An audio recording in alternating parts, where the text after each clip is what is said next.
And now, tonight's presentation of radio's outstanding theater of thrills, Suspense.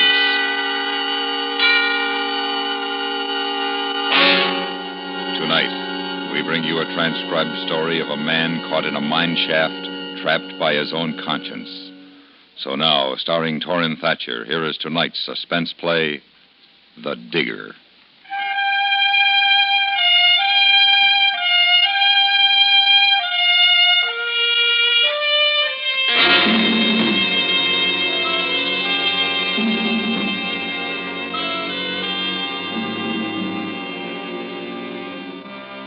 Carton was not a tall man, not over 5'7", but the attitude of determination he had acquired the day before, when he had unexpectedly sighted his quarry, seemed to have added at least a foot to his stature. As a result, he walked through the dirty, narrow streets of the native section that morning without incident. No one blocked his path. No one cursed as he passed by. When he had walked approximately 6 blocks from the river crossing, where he had had to park his car, he turned into a small open doorway. Dear Bonner. This the place they call Winky's, boy?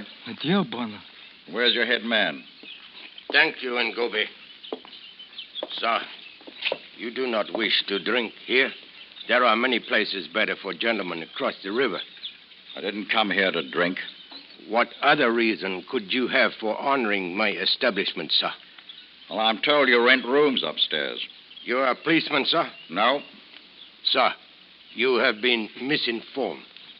Now, please, you go, huh? Then you don't have rooms here.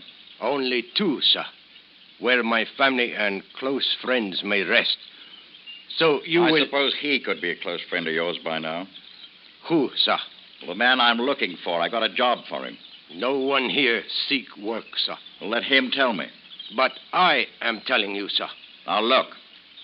Yesterday afternoon, I caught a glimpse of him in the marketplace, and since then I've spent quite a bit of money to learn that he's staying here. He's tall, has a bad leg. Are you willing to spend more money, sir? I am. You sit down, sir. Rest yourself. Ngobe. Yes, mister. You will see if anyone know the man this gentleman seeks. What is his name, sir? Fabian. Roger Fabian. They used to call him the Digger.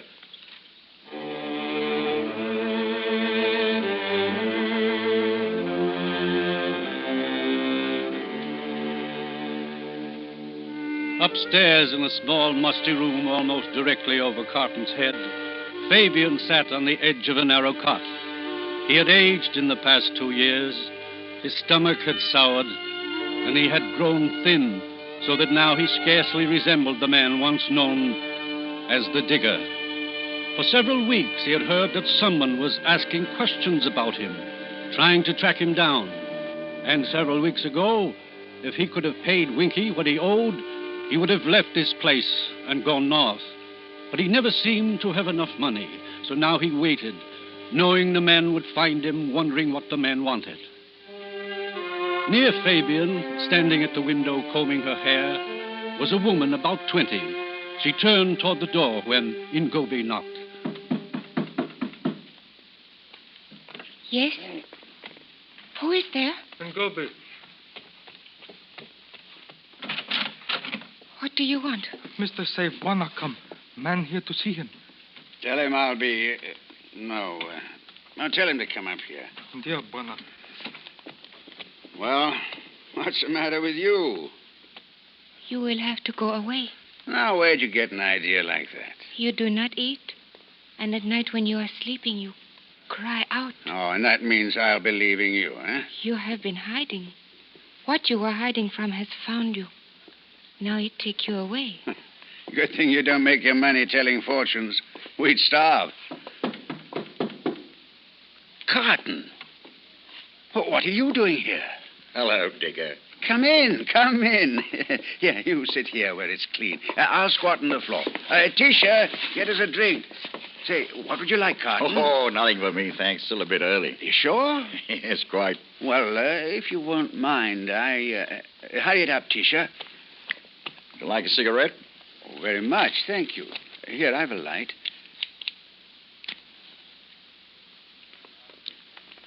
You're hard to find, Digger. Oh, so you're the one that's been looking for me, eh? I'd heard someone was. Mm-hmm. Been a long time, hasn't it? 2 years. 2 years, 7 weeks. You haven't forgotten. Could you have? I don't know. It depends on what really happened down there. I told the court of inquiry what really happened. Yes, of course you did. How long have you been living here? Long enough. I suppose you know how it looks. You know how it feels? Oh, I'm sorry, old chap. I didn't mean to. You think I live here by choice? I couldn't get a job after I left the mine. Not a job anywhere. I tried for over a year before I gave up. I'm sorry. Yes, everybody's sorry, including me. Poor old Digger had a bit of a rough go, didn't he? Took 30 men down with him. Things got a bit touchy during a cave-in, and only old Digger makes it back topside. You know the mine was closed right after that? Yes. Should have been closed before. It was already worked out. Well, perhaps not, Digger. They've opened it up again. They've what? I received a letter from Sandy McGregor. You remember him. Sandy, sure. Now, look. He'd gotten some backing somewhere. Found tracings of another vein, most likely. Well, anyway, he asked me to look you up. He wants you to come back. And seeing you like this, well, naturally, I think you should. No, I couldn't. Not to Tabora. Well, what happened wasn't your fault, man. I know it, but no one else does. Well, Sandy must he wouldn't have made you a firm offer. How much? 5,000. 5? Well, why not? There's no other engineer in the union knows that mine as well as you do. Know it like my belly. And you've had experience with the natives up there, too. What's that got to do with it? Well, nothing really, but... Well, after the cave-in, when they decided it'd be too dangerous to recover those bodies, the natives put some sort of a silly taboo on the mine. 5,000, eh? That's right. Now, what do you say, Digger? I say no. Oh, but good heavens, man, you... Carton, I have nightmares. I see those men trapped down there waiting for me, expecting me to come back and lead them out. You won't get rid of your dreams in this pest hole, Digger. Believe me, it'll help to go back. And if things don't work out, man, you... Please? Well, it's about time. Where's the drink? Mister say no more without money. And what you owe. Well, now imagine that, Carton. And I only owe the few lousy quid. Imagine that, will you? Digger, I purchased a truck from McGregor. Now, someone's got to drive it up for him. Now, if you like, I can have it at the river crossing tomorrow morning. I don't know. I'll get you out of here. Maybe your last chance. It would be better. What? It would be better for you to go back to this place. Oh, you've been listening. Seems she cares more about you than you do for yourself. Dio Buona. It's true. Well, let me have your answer, Digger. It's been already 2 weeks since he asked me to find you. Now, you won't wait forever. 2 weeks. You started looking for me just 2 weeks ago. Well, that's quite a while to wait when you're anxious to get into production. I know he won't wait much longer. Now, what do you say? This woman would make a fine fortune teller.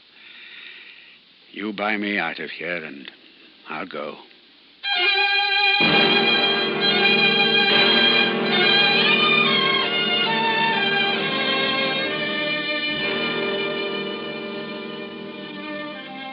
It was normally a pleasant 3-day trip to Tabora. But for the digger, his liquor supply suddenly cut off. It was a nightmare. Twice he had to stop for several hours while he fought to control his nerves. But by the time he finally reached the floor of the valley that led to Tabora, the worst was over. Late the fourth afternoon, remembering what Carton had said, he swung the truck wide around the native village. Then a few minutes later, he was driving down the hot, dusty street that separated the 4 frame buildings of the Tabora mine.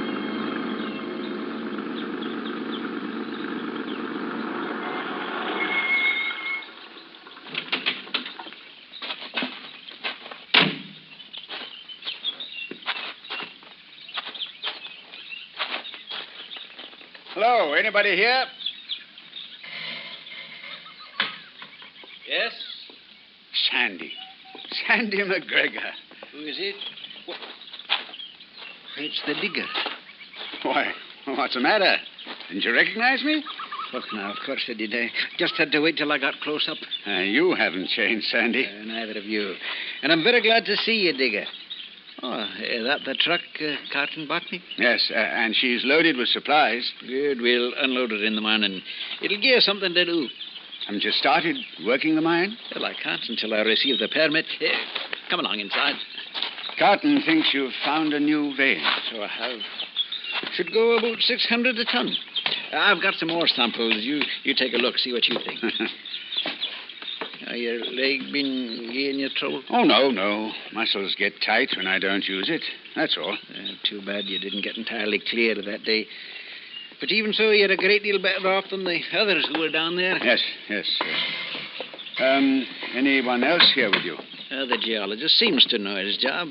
Oh, here we are. Clark, this is Fabian.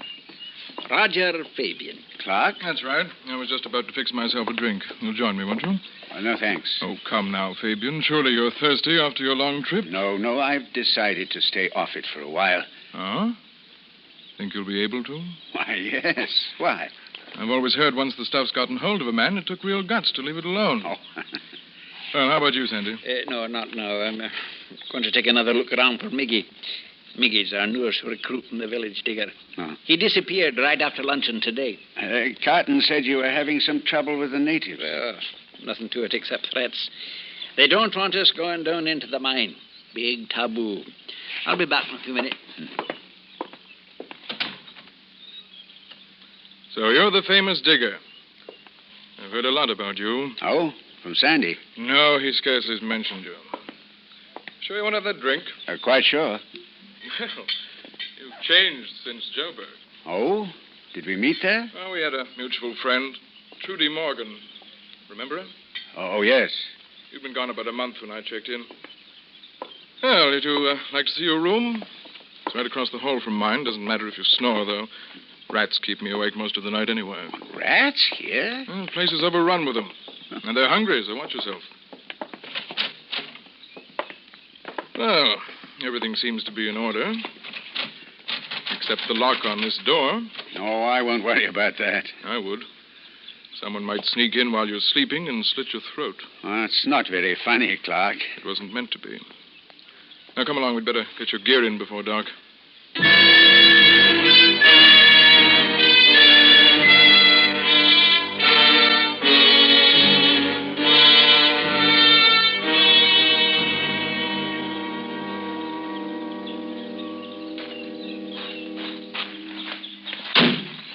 This all you have? All I brought with me. Hello. Wonder what they're up to. Clark, Digger. Over here, Sandy. You find him? No, he's gone back to the village. Well, looks as if I'll have to don the apron tonight. We'll not be eating here. Oh, why not? I went over toward the village. That's no ordinary ceremony they're holding. They're being whipped up into something big. Lots of cooler being passed about. For our benefit, perhaps? I'm afraid so. You mean they might come here to attack us? I'm not going to stay to find out. Where'll we go? Down into the mine. That's the one place they won't dare to come after us. Now, you and Clark go ahead, Digger. I'll get some blankets and things from the house. Well, what about the truck and your supplies? If we don't get out of this alive, we won't need them. Oh, Digger. I wasn't going to tell you this before you got settled, but I think I should now. Yes? I've taken an oath to kill you. What? I intend to do it within the next few days. Unless, of course, the natives do it for me. Well, come along, Digger.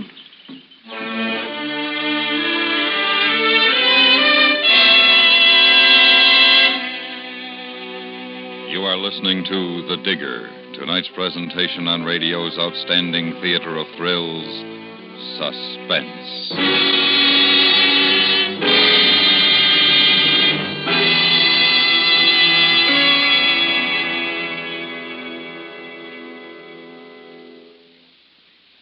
Yours truly, Johnny Dollar, is no signature on a Valentine. Not that our danger-loving insurance investigator is opposed to romance.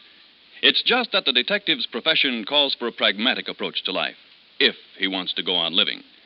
That's why, no matter how lovely a lady may be, and no matter how attracted to her Johnny Dollar may be, Solving the particular case he's working on always takes precedence over sentiment. And the case he's working on right now calls for courage as well as caution.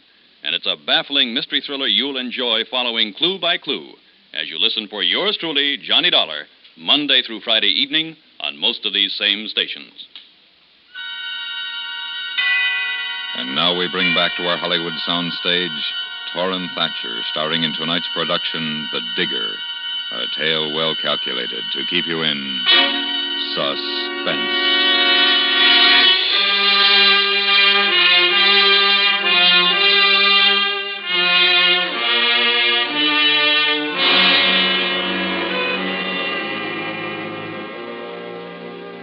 By taking advantage of the digger's bad leg, Clark managed to stay several paces in front of him as they walked toward the mine. This prevented Fabian from asking questions and pressing Clark for answers. Clark himself was the big question. The digger was not entirely convinced that Clark was serious, yet there was nothing humorous in Clark's threat, which had been made in an unemotional, completely fatalistic way. He was still undecided when McGregor caught up with him. Together, they reached the hoist and climbed into the cage. The moment before they started down, they saw the natives set fire to the building they had just left. Then they lowered themselves, and the digger began to remember the nightmares and remembered this mine was also a tomb.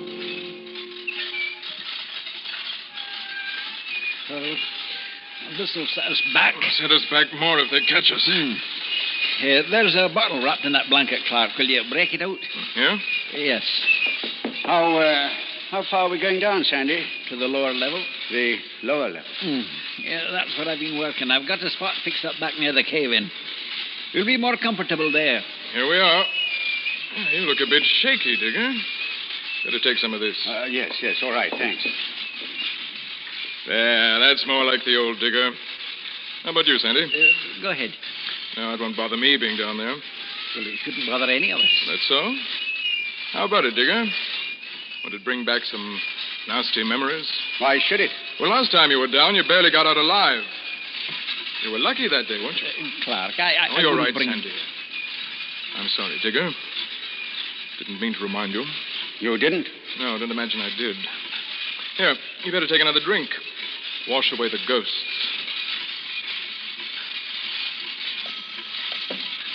Well, what are you doing? You hang on to that bottle, Digger.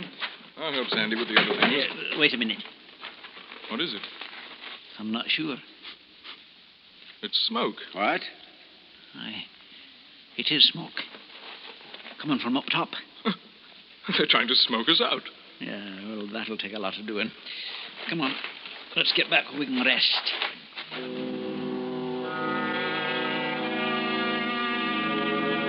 They started back then, their graphite lamps lighting the way, casting shadows on the stone walls ahead of them.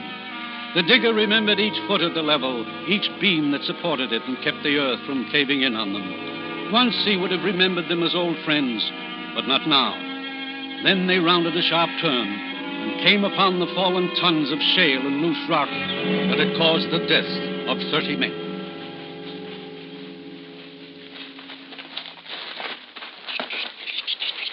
Did you see that, Clark? Yes. What was it? A rat. Filthy little rat. Digger, you'd better go easy on that stuff. Let him alone, Sandy. You let him alone. You're the one's been after him. It's all right, Sandy. Don't you worry about me. Come on, let me have the bottle, Digger. Yes, sure. Here you are. Thank you. No. Sit down. We'll be here all night anyway.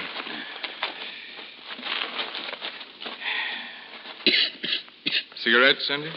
No, thanks. We'd better not smoke down here, just in case. Whatever you say. Digger, did you know all the men that were in here that day? No, not all. But most of them? Yes. I saw a letter you wrote to the wife of one of them after it happened. I wrote a good many letters. Yes. This woman lived in Suffolk. Has 2 kids. No. At about 11 and 14 now. You know who I mean, Digger? No, I don't know. Well, was she Henry's wife? Yes, I wrote to tell her, to try explain how it happened. And how you managed to get out when no one else did. She believed you, but I didn't. What? No, wait a minute, Clark. You wait. I've been looking for him for over 6 months. I'd almost given up. Why, Clark? Why? Don't you know? Has your brain rotted that much? What? Can't you remember his last name? No. Henry's last name. He was your friend. No, I don't. You sent his things back to her. I sent them to... No, you can't be... Clark. Henry Clark, Digger. No, You're Henry's brother? That's right. Well, why did you tell me? It didn't matter to you. No. Why did you lie to her like that, Digger? No, I didn't lie. You lied. No, I didn't. Then and at the inquest. Now, stop it, Clark. He was cleared at the inquest. Because there wasn't anyone to testify against him. But there is now. And he's right here, sitting beside me. You remember Trudy, don't you, Digger? The woman in Joburg? Yes. She told me about you. Yes. All about you. You had nightmares. The same one, over and over. Clark, please. Trudy told me she used to come into your room when it was at its worst. You'd be yelling, should have warned them. No. Why didn't I warn them? Clark. And while you were saying it, you'd throw your arms and legs about as if you were fighting your way through hell. Now, Clark, even if it is true, why not forget it? I'll forget it when he can sit here on my brother's tomb with a clear conscience. Without being sick afraid like he's been since we entered this place. And you know what he's afraid of, Sandy? Of the men buried here. No. Isn't that right, Digger? No. Isn't that right? Yes. Yes. And you're afraid of them because you ran. You left them behind. Yes. You saw the danger signs. You knew it was going to give way. But instead of taking time to warn them, you ran. Isn't that true? Isn't it true? Yes, it's all true. Okay. I've known you a long time, Digger. I've seen you do things that took more than I had in me. I couldn't help it. Believe me, I couldn't help it. Cave-in's the only thing that I've ever been afraid of in my life. Fire, explosions, gas. Yes, I was afraid of them. But not like a cave-in, where I'd be crushed to death or die fighting for air. Please, Clark, I couldn't help it. Believe me, I couldn't. No. It's all right, Digger. You speak for yourself, McGregor. Oh, now, Clark, you're not going to keep after him. You want me to shake his hand? Show him the meaning of brotherly love, that it? There'll be no harm in it. And a lot of good for both of you. You go to... We may all do just that if they keep on pouring smoke in here.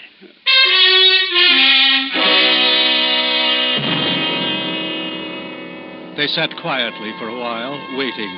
And then, just as McGregor had feared it would, the smoke reached their level and came rolling down the shaft. And with it, running in front of it, were all the animals who had made their nests in the abandoned mine.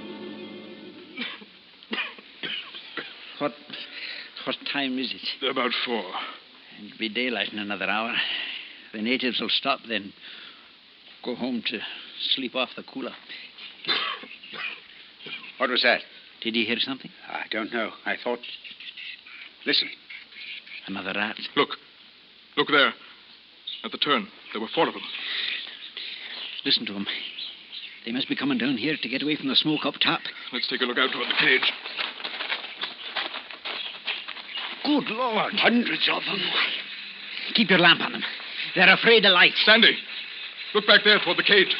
More coming in. They're not moving. Come on, we'll get back. What? We'll go back where we were. Come on. You're going to have us trapped in here, Sandy. We're going to be cut off from the cage. We've got to make a run for Take it now. it easy, Clark. Take it easy. There are 1,000 rats out there waiting for us. How are we going to get out? I'm not thinking about that. I'm thinking about keeping alive right where we are. Look. They're moving this way, Sandy. We've got to make a run for it. We can't run. You mean he can't? I mean we're sticking together. Then none of us will make it. We'll all die here. Shut up, Clark. We'll make a nice meal for them. For their families and their families' families. Shut up! Sandy, you two had better go now, while there's still a chance. No, we'll stay. The air should begin to clear in another hour. How do you know? You don't know for sure the natives are going to give up? Sandy, your only chance is to try and reach the cage. If you make it and it's clear up top, send the cage back down. I'll try for it then. If it's not clear up there, it won't make any difference anyhow. Stop talking and let's move. But if we leave you alone, Digger, they might... They will anyway, in a few moments. Go on, Sandy, go on. There's a shovel over there, and I can hold off until you get up top. Listen to him, Sandy. Do what he says. All right, we'll try. Go on, Sandy. Oh, Sandy. Yes? One thing. In case you get through and I don't, there's a woman I'd like her to have my things. Will you send them to Carton? He'll know where to take them. Yes. Good luck, Digger. Put it on, you dirty little beast! Get out of there!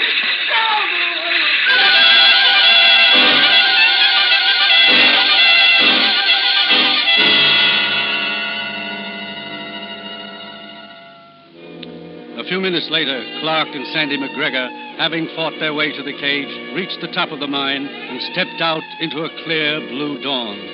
Then, with an almost automatic gesture, because they had said they would and not because they expected the crippled Digger to make it through the rats, they sent the cage back down.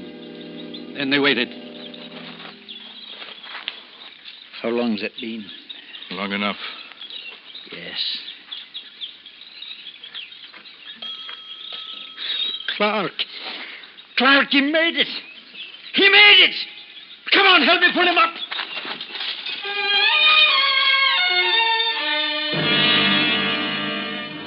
They looked down the shaft, and as the cage neared them, they could see rats clinging to the top of it and to the ropes on each side. Then the cage was clear, and they saw what it carried. No. Oh, my God. No. Look at him. They must have been all over him for 1,000 feet. They buried him as the sun rose full above the horizon. A few days later, Sandy wrote another letter to his friend Carton. The day after receiving it, Carton drove again to the river crossing, parked his car, and crossed into the native section. Before he reached Winky's, where he was to give the woman a very small package, he had been pushed, cursed, and spat upon.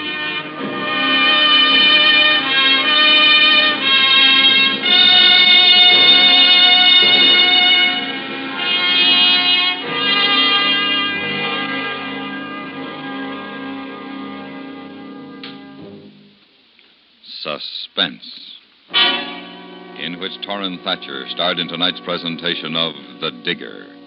Next week, we bring you a story of a boy who ran from a prophecy but couldn't escape its deadly promise. We call it The Strange Prophecy of Bertha Abbott. That's next week on Suspense.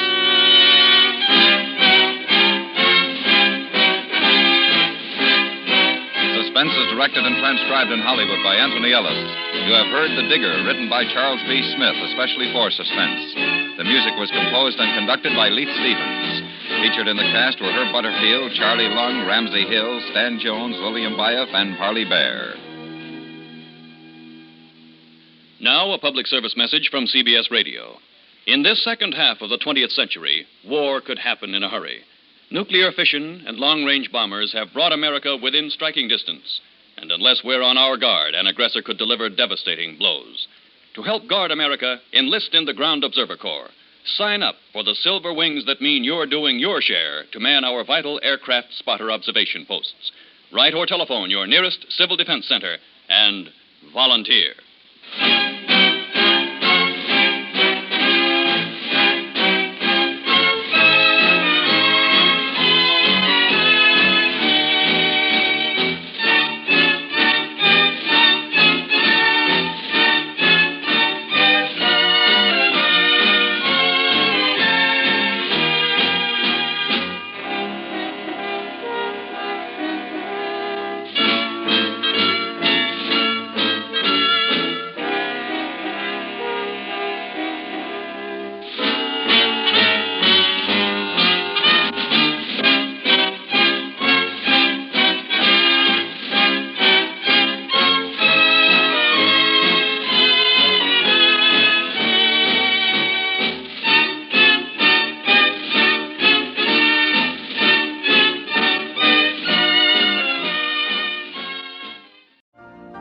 You've been listening to the OTR Gold Network. Find more classic radio at otrgold.com.